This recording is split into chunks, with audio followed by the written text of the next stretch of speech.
La Asamblea escuchará. The Assembly will hear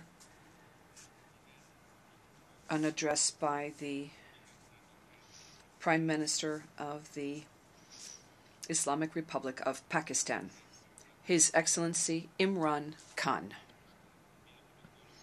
May I request protocol to escort His Excellency.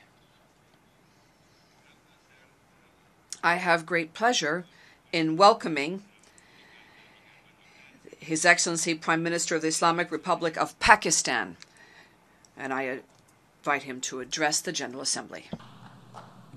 Bismillah ar-Rahman ar-Rahim. Iyyaka na'budu wa iyyaka nasta'in. Mr. President, Honorable Secretary General, Excellencies, ladies and gentlemen, I feel honored today to represent my country at this forum of world leaders, where we have a chance to discuss problems that the world is facing. I want to talk about a lot of problems, but just 4 today. And I especially came to this forum despite a difficult time in my country, facing challenges. I would not have come, but because I feel that there are some very urgent problems which the world must address. So first of all, I start with climate change. So many leaders have talked about climate change. But Mr. President, I feel that there is a lack of seriousness. Perhaps world leaders some of the leaders who can do a lot, do not realize the urgency of the situation. We have a lot of ideas, but as someone said, ideas without funding is mere hallucination. Pakistan, I'll give you start with my own country. Our country is amongst the top 10 nations in the world which are most affected by climate change. We depend upon our rivers. We are mainly an agricultural country. And 80% of the water in our rivers comes from our glaciers. The glaciers, not just on the Pakistani side, even India. The 80% of the water in Ganges and the Indian rivers also comes from the glaciers, from the Himalayan glaciers, Karakoram, Hindu Kush. And these glaciers are melting at quite a rapid pace. We detected already 5,000 glacial lakes in our mountains. And if this keeps going, if nothing is done, we are scared that humans are facing a huge catastrophe. In my country, when my party came to power in the province of KP, we planted 1 billion trees in 5 years. Now we've set ourselves a target of 10 billion trees in Pakistan. Idea being to counter the effects of global warming. But one country cannot do anything. This has to be a combined effort of the world. My optimism comes from the fact that the Almighty has endowed humans with great powers. We can do anything, provided our survival instinct is stirred up. And this is really what I hope that the United Nations will take a lead in this. There must be more emphasis. Richer countries must be pushed. Countries that mainly are responsible for greenhouse gas emissions. They must be pushed because our country contributes minuscule amount to greenhouse gases. So I feel that the United Nations must take leadership in this. My second issue for me right now is even more critical.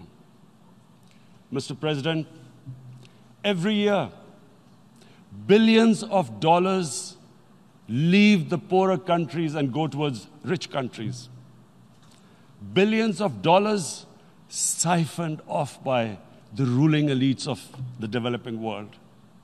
And they find their way into Western bank accounts, offshore accounts, tax havens, expensive properties hidden behind companies bought in Western capitals. Mr. President, this is devastating the developing world. This is causing more poverty, debts. It's impoverishing the developing world. The difference between rich and poor countries is growing because of this. Money laundering, which happens because money leaves the poorer countries into rich countries, is not treated the same as, for instance, money from drugs or terror financing. The seriousness which terror financing and money from drugs, the way it is treated, it's not the same. The way the poor countries are being plundered by their elites. It's not happening. In my country, when I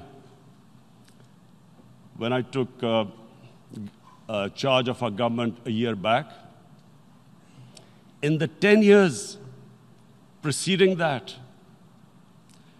our total debt went up 4 times. The debt we had accumulated in 60 years, just in 10 years, it went up 4 times. As a result, the total revenue we collected in 1 year, half of it went into debt servicing.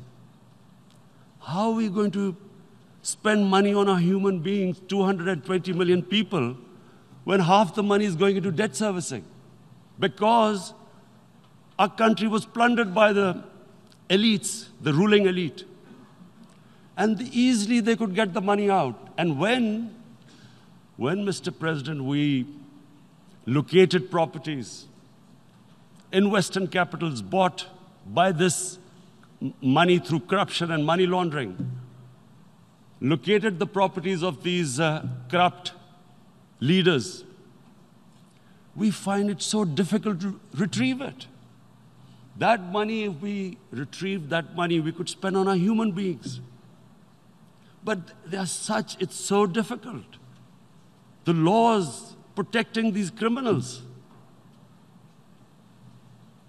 We do not have the sort of money to have expensive lawyers and spend millions and millions of dollars.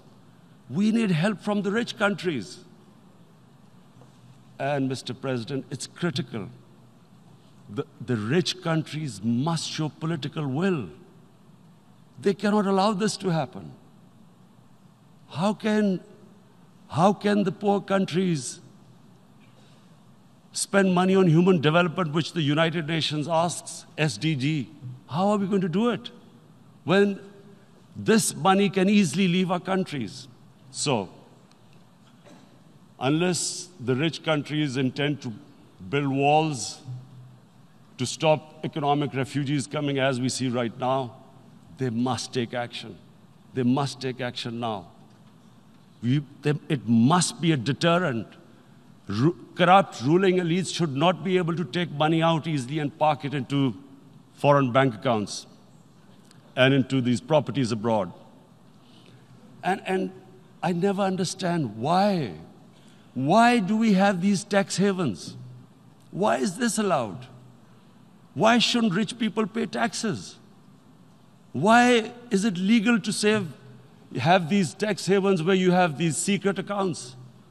Because, the world is changing. The population of the world is growing. Sooner or later, you're going to have a crisis if the poor get poorer and the rich get richer. There is going to be a crisis sooner or later. So this is my second point. I hope that the United Nations takes a lead in this. It involves the IMF, the World Bank, Asian Development Bank. They must find a way of stopping this plunder of the developing world. My third point is Islamophobia. There are 1.3 billion Muslims in this world. There are millions of Muslims living in other countries, European countries, in the US, as minorities. Islamophobia, since 9/11, has grown at a pace where it is alarming. Human communities live together. There should be understanding amongst them. But Islamophobia is creating a division. Muslim women wearing hijab, it's become an issue. It's become an issue in some countries. Hijab is some sort of a weapon. A woman can take off her clothes in countries, but she can't put on more clothes. How is this happening? Because of Islamophobia. And how did this Islamophobia start? After 9/11. And why did it start? Because certain Western leaders equated terrorism with Islam. Islamic terrorism. Radical Islam. What is radical Islam? There is only one Islam, and that is the Islam we follow of Prophet Muhammad sallallahu alaihi wasallam. There is no other Islam. Radical Islam, Islamic terrorism, what message did they send to people in the West? And why is there Islamophobia? How is a person in New York, in the Midwest, in the US, in European capital, how is he going to distinguish between who is a moderate Muslim and who's a radical Muslim? Because terrorism has nothing to do with any religion. This Islamic terrorism, Islamic radicalism, and sadly used by leaders, this has been the main reason for this Islamophobia. And it has caused pain amongst Muslims. We in Muslim countries watch this Islamophobia traveling abroad, and it's getting worse. And may I just say, Mr. President, that in European countries, it is marginalizing Muslim communities. And we all know that marginalization leads to radicalization. Some of the people who ended up as militants in Syria and other places were from marginalized Muslim communities. And my point here is that we must address this issue. I'm sad to say that we Muslim leaders have not addressed this issue either.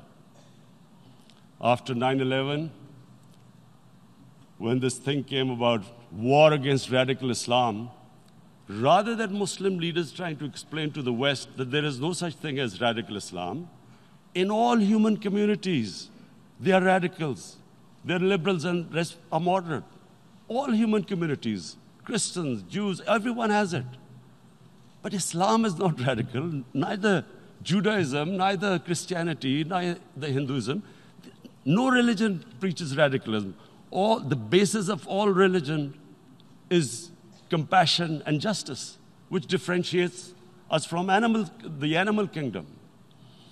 But unfortunately, the Muslim leadership was so scared of being called radical Islam that all of them became moderates. In Pakistan, we were in the eye of the storm, and our government coined a phrase called enlightened moderation. No one knows what it meant, but everyone started putting on Western suits that they were moderates, started speaking. Even those who didn't know English would speak English because they were moderates. No one had a clue what it was, because we, in the Muslim world, did not explain to the West that there is no such thing as radical Islam. One of the reasons why, after 9/11, Islam was supposed to be equated with terrorism was suicide attacks. Because the 9/11 bombers did a suicide attack, all sorts of theories came up that the Muslims are involved in suicide attacks because they will get virgin in heavens. Some came up with, what about women, suicide attackers? So this bizarre thing happened. No one explained. Suicide attacks and Islam were equated. No one did research that before 9/11, the majority of suicide attacks in the world were by Tamil Tigers, who were Hindus. No one blamed Hinduism, and quite rightly.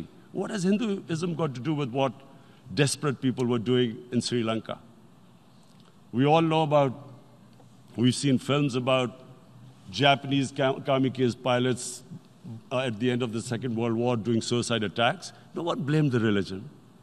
But here we were trying to prove we were moderates and not explaining to the West.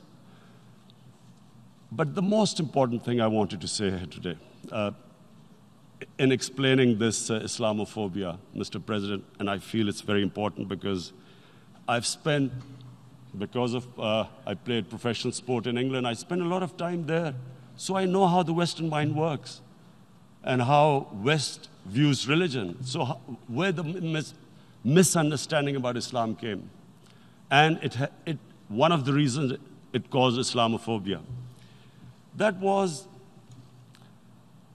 in 1989, this book was published, maligning, insulting, ridiculing our Prophet Muhammad sallallahu alaihi wasallam. And there was a reaction in the Muslim world. The West couldn't understand what was the problem. Because in the West, because I have spent so much time in the West, religion is perceived completely differently. They don't look upon religion like we do. And so, Islam was supposed to be an intolerant religion. It was against freedom of expression. And Islam took a real beating 30 years ago. I still remember it became a watershed.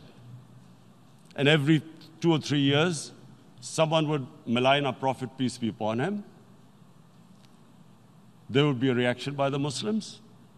And again, it was Islam, an intolerant religion. Again, this time, I blame a certain section of the people in the West who deliberately provoked this, knowing the impact it would have. But the majority of the people in the West didn't understand. This is where, again, Muslim leadership let the Muslims down. We should have explained to them what our Prophet, peace be upon him, means to us. So in 1 minute, I'll try and explain what he means to us. Our Prophet was the witness to the divine book, the Holy Quran. The Holy Quran is the book of guidance for Muslims, and the Prophet's life was living the Quran. He was an example of what the Quran guided us to be. So he is the ideal we all try to get to. The Prophet created the state of Medina, the first state in Islam. That state was the basis of a Muslim civilization which became the predominant civilization for the next 700 years. And what was that state? I hear such strange things about Islam, that it is against women, it's against minorities.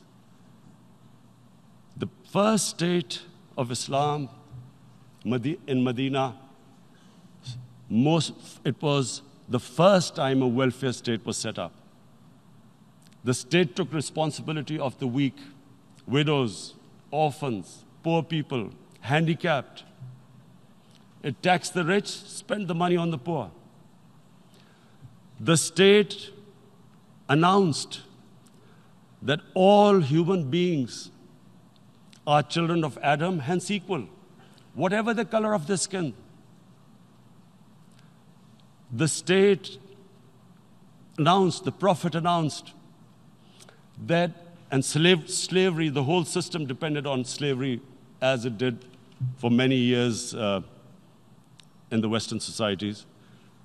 The Prophet said that one of the greatest deeds is to free a slave. But because the society depended on slavery, he said, but if you have to, treat them as an equal member of the family. And as a result, something happened in a Muslim world which hasn't happened in any other civilization. Slave dynasties appeared. Slaves became kings. The Mamluks, slaves who ruled Egypt. In India, there were slave dynasties. And then, with minorities, again, you hear that Islam is supposed to be against minorities. Let me just make this clear. In Islam, the Prophet announced that everyone was free to practice his religion. It was a sacred duty to protect the places of worship of all religions. He announced that every person is equal in front of law, whatever his religion or his color. And this incredible case, and I always quote this, that the fourth Khalifa, the head of state of Medina, he lost a court case against a Jewish citizen. So, number one, it showed there was a rule of law, no one was above law.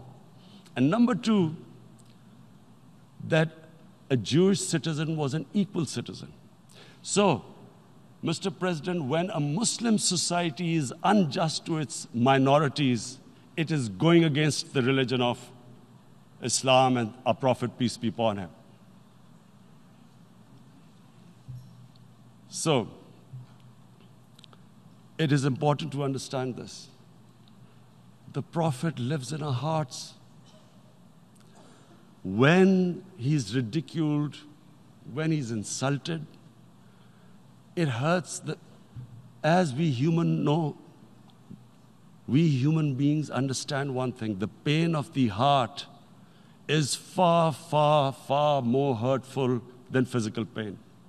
And that's why the Muslims react. And I always thought that if I ever had the stage, I would try and explain this to the world community, especially to the Western community, because having lived in the Western community, people didn't understand this. When I first went as a teenager to England, there was a comedy film on Jesus Christ. It's unthinkable in Muslim societies. So we need to explain that, look, in a human community, we must be sensitive to what causes pain to other human beings. We have, in the Western society, and quite rightly, the Holocaust is treated with sensitivity because it gives the Jewish community pain. That's all we ask. That do not use freedom of speech to cause us pain by insulting our Holy Prophet. That's all we want.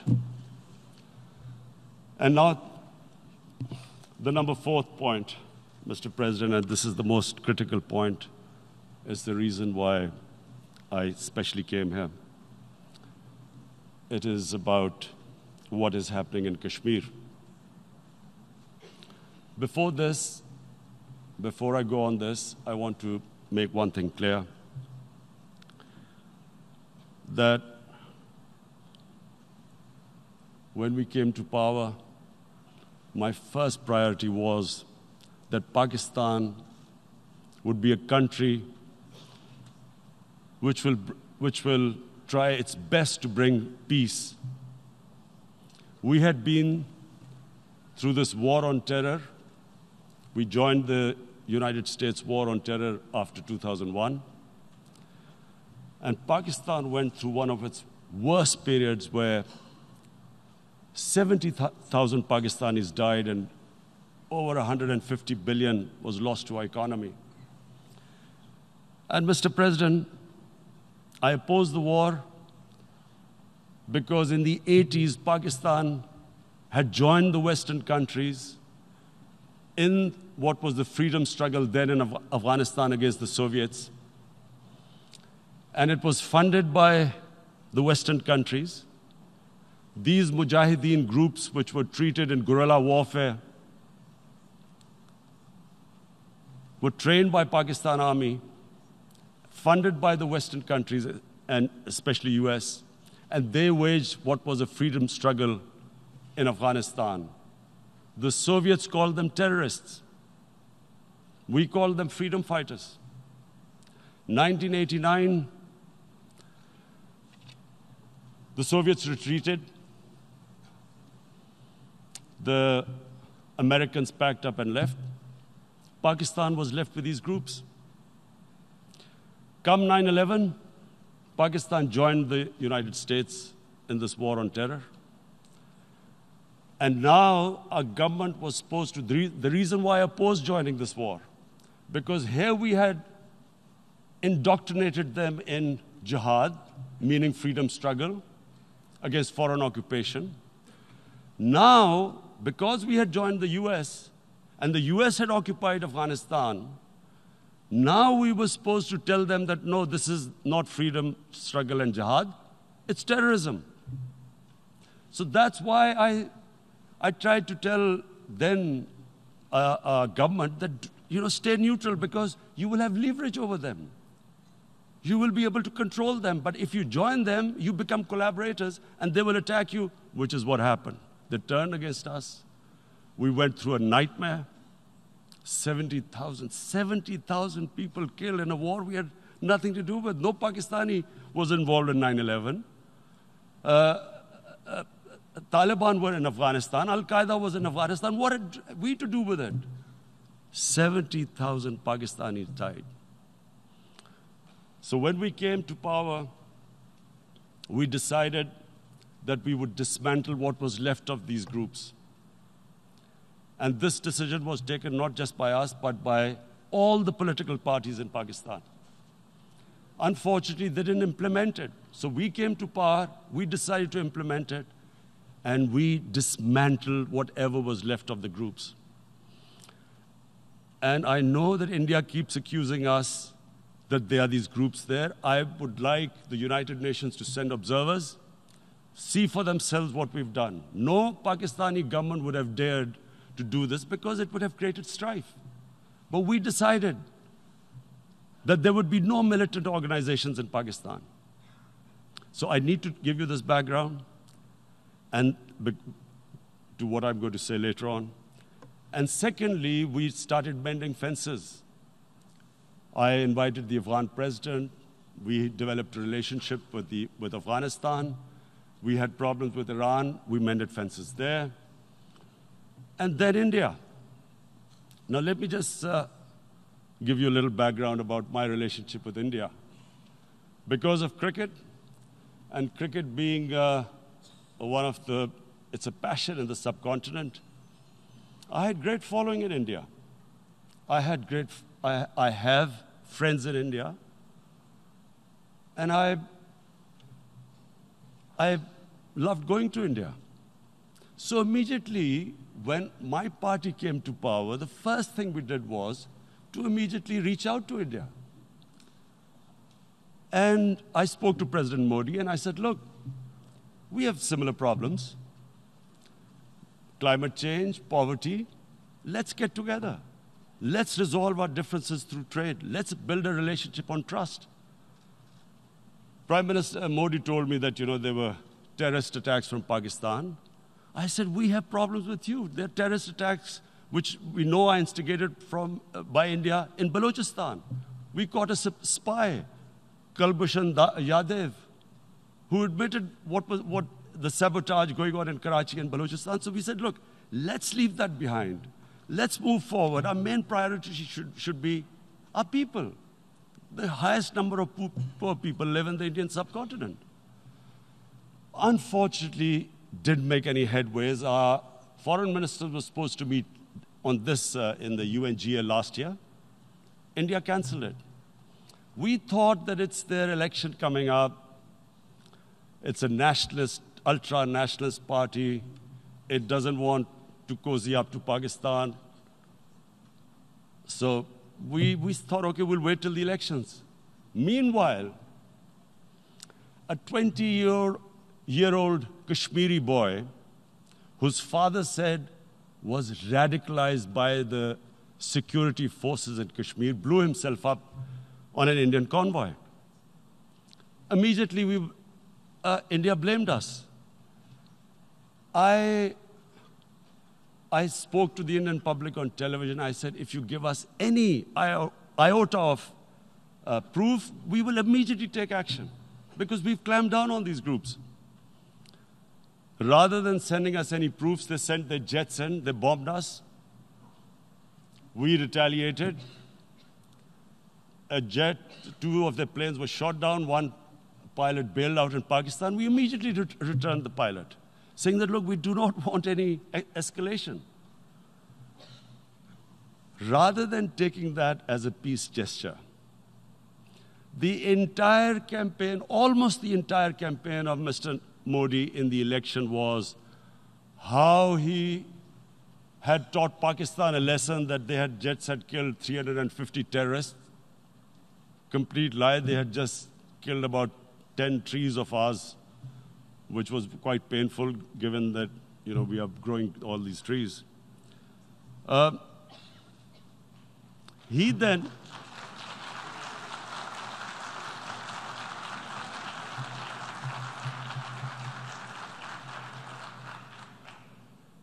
the election campaign, Mr. Modi used words like, this is just a trailer, the movie is about to start. I went into Pakistan and taught them a lesson. This was the election campaign. Okay, so we thought, us politicians make all these statements to win elections. So, okay, after elections, we'll get back to our normal relationship. Well, the moment the elections ended, we approached India. No response. But then we discovered they were trying to push us in the FATF blacklist to bankrupt us. That's when we realized there was an agenda. And that agenda became obvious on the 5th August when India went against 11 United Nations Security Council resolutions which say that Kashmir is a disputed territory and the people of Kashmir have the right of self-determination. They went against that. They went against Simla Accord, which is about bilateral, sorting out our differences through bilateral means, went against that. They actually went against the Indian Constitution. Illegally, they revoked Article 370, which gave Kashmir the special status. They got an extra 180,000 troops there. Total number of security forces in Kashmir now are 900,000. And they put 8 million people of Kashmir under curfew.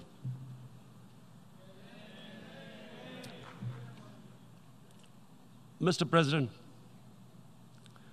now I just briefly want to make the people understand, how can anyone do something like this? And for that, I have to explain to you what is RSS. RSS, Mr. Narendra Modi is a life member of RSS. RSS was an organization that was inspired by Adolf Hitler and Mussolini, came about in 1925. They believed in racial purity, racial superiority. They also believed they were an Aryan race like the Nazi believed they were an Aryan race. All that I'm saying can be verified. This is the time of information revolution. You can Google all this, what I'm saying. But it is very important for me to explain this to you so you know what is happening in India. This RSS believed in the ethnic cleansing of Muslims from India. At one point, there was racial superiority of the Hindu race. Secondly, it was hatred for the Muslims and for the Christians, because they believed that this golden age of Hindu civilization was stopped because of Muslim rule centuries back and then the British rule of India. So it was racial superiority and hatred for Muslims and Christians. This is openly stated. You look at the founding fathers of RSS, Golwalkar and Savarkar. Just Google them and you'll find out. And this ideology of hate is what murdered the great Mahatma Gandhi in 1948. It was this ideology of hate that made Narendra Modi in 2002 do a pogrom against Muslims in Gujarat when he was the chief minister. He allowed 3 days for these RSS goons who were inspired by the Hitler brown shirts. They actually wear brown shirts. This RSS, the Congress Home Minister gave a statement that in RSS camps, terrorists are being trained. And these terrorists butchered 2,000 Muslims and 150,000 Muslims were made homeless. Narendra Modi could not travel to the US because of that. And I need to make you understand this background before I explain to you that what sort of a mindset would lay siege to 8 million people with 900,000 troops. Women, children, sick people, locked in as animals. In fact, of what I know of England, if 8 million animals were locked in, the RSPCA would have made a lot of noise about it. These are human beings.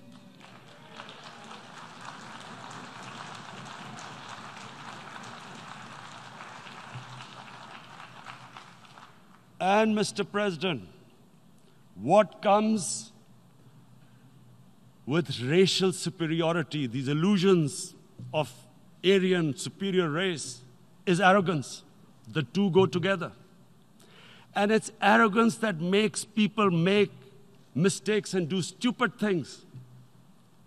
Cruel things like what Narendra Modi has done. It's sheer arrogance.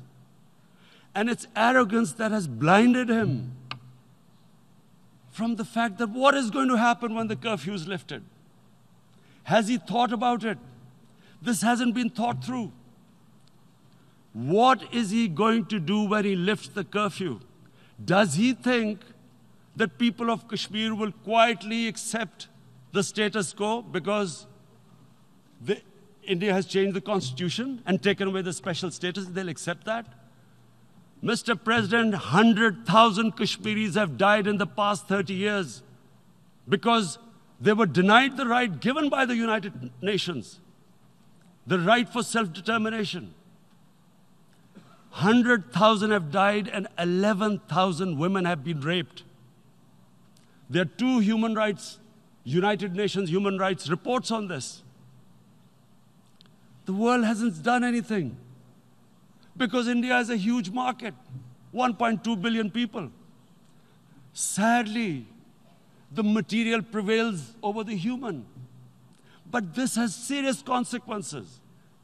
Again, I repeat, that's why I'm here. Look, what is going to happen when the curfew is lifted will be a bloodbath. The people will come out. There are 900,000 troops there. They haven't come to, as Narendra Modi says, he's done this for prosperity of Kashmir. This is supposed to be for the development. These 900,000 troops, what are they going to do when they come out? There'll be a bloodbath. Has he thought it through what happens then? Mr. President, has anyone thought that what happens when there is a bloodbath? What do you think the impact will have on people of Kashmir? What do you think they will think? The way they have been boxed in their houses, treated like worse than animals, no rights. Thousands of all the political leadership has been arrested, taken out of Kashmir. Even those Kashmiri leaders who were pro-India have been taken out. 13,000 boys have been picked up and taken to God knows which destinations. So what do they think? What will the people of Kashmir do when they lift the curfew? They will be out in the streets. And what will these soldiers do? They will shoot them. They've already used pellet guns, blinded young boys. In the last 6 years, the 5 years, the oppression that has gone on in Kashmir. And so, Kashmiris will be further radicalized. Mr. President, there will be another Pulwama. And guess what? India will blame us. They're already blaming us. They're saying all this is happening because of Pakistan. One of their defense ministers said, there are 500 terrorists lined up on the border to go in. Why would Pakistan send 500 terrorists when there are 900,000 troops? What impact are they going to make? What will they do? And why would? Don't we know that the moment there is some terrorist attack, all that will happen is there'll be further cruelty and oppression of the people of Kashmir. We will just give the 900,000 troops to further crush the people of Kashmir. And then we'll give the Indian government an excuse that, look, Pakistan is a terrorist state, and this mantra that has gone on, Islamic terrorism. The moment you use this catchword, Islamic terrorism, the whole world turns away. No one talks about human rights. You can do whatever you want, which is what has happened in Kashmir, because they keep using this word, Islamic terrorism. And this is what they're doing right now. What do we benefit from further increasing the cruelty on the people of Kashmir? And why would we want this? But there is no other narrative left for India. As when they lift the curfew, whatever happens, Pakistan will be blamed, and there is always a danger of another Pulwama. They might come and bomb us again, and then another cycle might start. And what does Narendra Modi think? That 180 million Muslims of India are thinking right now. Aren't they watching these Kashmiris stuck inside for 55 days they've been stuck in? Aren't they watching? What do you think? Don't you think that the Muslims will be radicalized in India? And I'm talking about 180 million people. And when they get radicalized, there will be some incident in India somewhere down the line. Again, we will be blamed. And I'm warning you right now, again, we will be blamed. And, Mr. President, what about 1.3 billion Muslims who are watching this? And they know that it is only happening in Kashmir because they're Kashmiri Muslims. This is not happening to Kashmiri Hindus. They know that this is happening because of their religion. So what do you think they will be thinking? What do you think the Jewish community would think if there were, forget 8,000 Jews stuck like this? What do you think Europeans would think? What do we think? I mean, any human community, if their members are stuck like that, what do you think they will think? Are we a children of a lesser God? Is it not going to cause us pain? And then I'll tell you what will happen. People will, in the 1.3 billion Muslims, someone will pick up arms. I know we've been brought up with films, Western films. This good, decent guy doesn't get justice. he decides to pick up a gun and start seeking justice.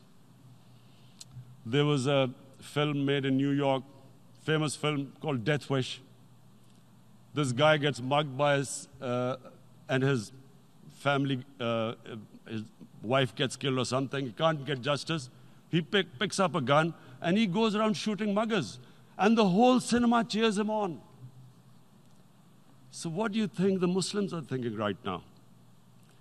If there is a bloodbath, there will be Muslims becoming radicals, not because of Islam, but because of what they will see, that there's no justice when it comes to Muslims.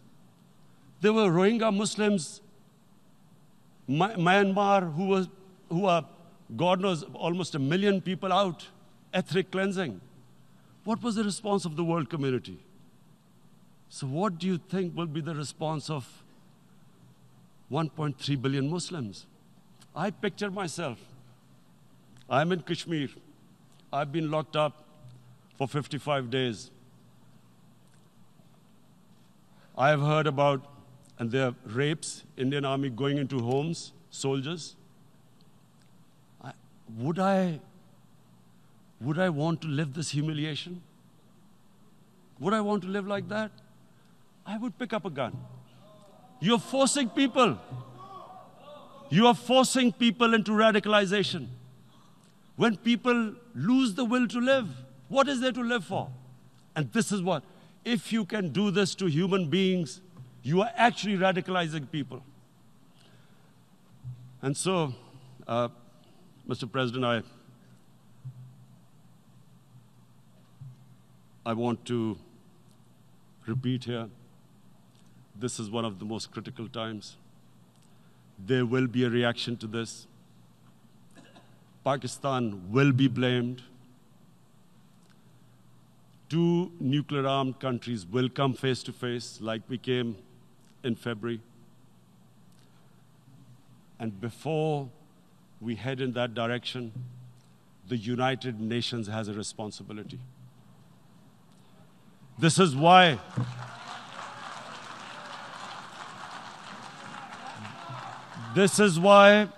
the United Nations came into being in 1945. You were supposed to stop this happening. I feel we are back to 1939, Munich. Czechoslovakia has been taken, annexed. What is the world community going to do? Is it going to appease a market of 1.2 billion, or is it going to stand up for justice and humanity?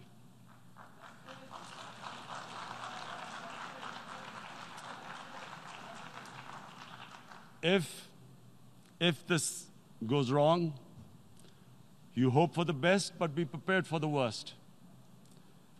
If a conventional war starts between the 2 countries, Mr. President, if a conventional war starts, and anything could happen, but supposing a country 7 times smaller than its neighbor is faced with the choice, either you surrender or you fight for your freedom till death, what will we do? I ask myself this question. And my belief is, La ilaha illallah, there is no God but one. And we will fight. And when